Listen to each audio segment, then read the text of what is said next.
যোগীঘোপাৰ বোৱালিমাৰীত নিশা আৰক্ষীৰ শূন্যলৈ গুলীচালনা দুজন যুৱকক আৰক্ষীয়ে প্ৰহাৰ কৰাৰ বাবে উত্তেজিত হৈ পৰে ৰাইজ লাঠি জোং লৈ আৰক্ষীক আক্ৰমণ কৰিবলৈ উদ্যত হয় একাংশ লোক পৰিস্থিতি নিয়ন্ত্ৰণৰ বাবে শূন্যলৈ গুলীচালনা আৰক্ষীৰ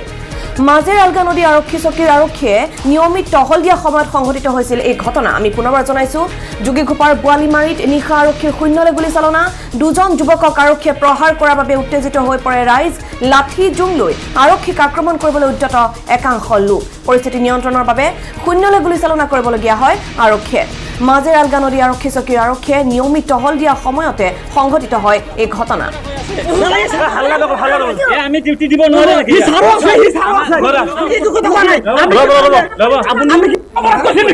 আমি কি কমাই আছে কি কমাইছে কি কমাইছে আপনি কেনেকা শুনিছো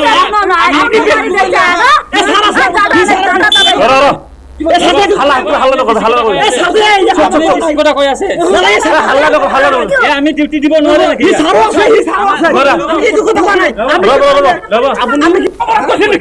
আমি কি কমাই আছে কি কমাইছে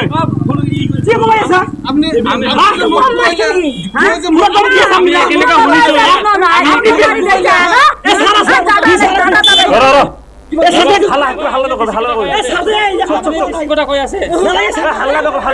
আমি ডিউটি দিব নোৱাৰো নেকি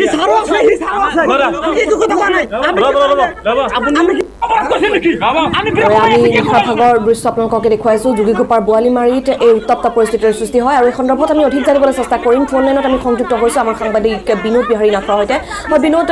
আৰক্ষীয়ে শূন্যলৈ গুলীচালনা কৰিবলগীয়া পৰিস্থিতিৰ উদ্ভৱ হয় কিহৰ বাবে ঘটনা সংঘটিত হ'ল সমগ্ৰ ঘটনা সন্দৰ্ভত আমি আপোনাৰ পৰা অধিক জানিব বিচাৰিম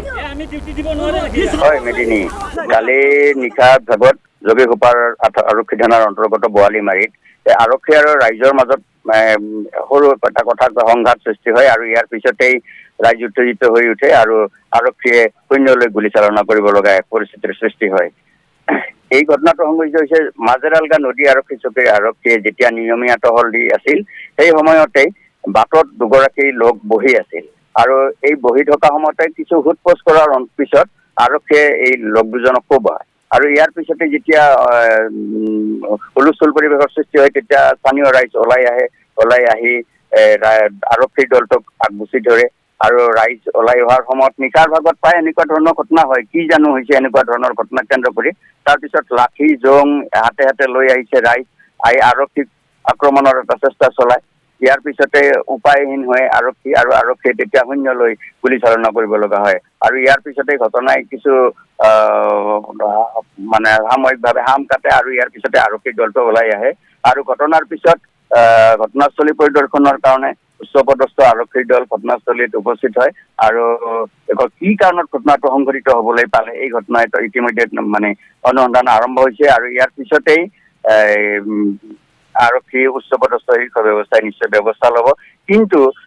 আচলতে কিছুমান ক্ষেত্ৰত দেখা যায় যে কিছুমান আৰক্ষীয়ে কৰ্তব্যৰ সময়ত হয়তো এনেকুৱা অনাকাংক্ষিত পৰিস্থিতিৰ সৃষ্টি নকৰিলেও হয় কিন্তু সোধপোছৰ নামত বহুতেই বিভিন্ন সময়ত বিশেষকৈ নিশাৰ ভাগত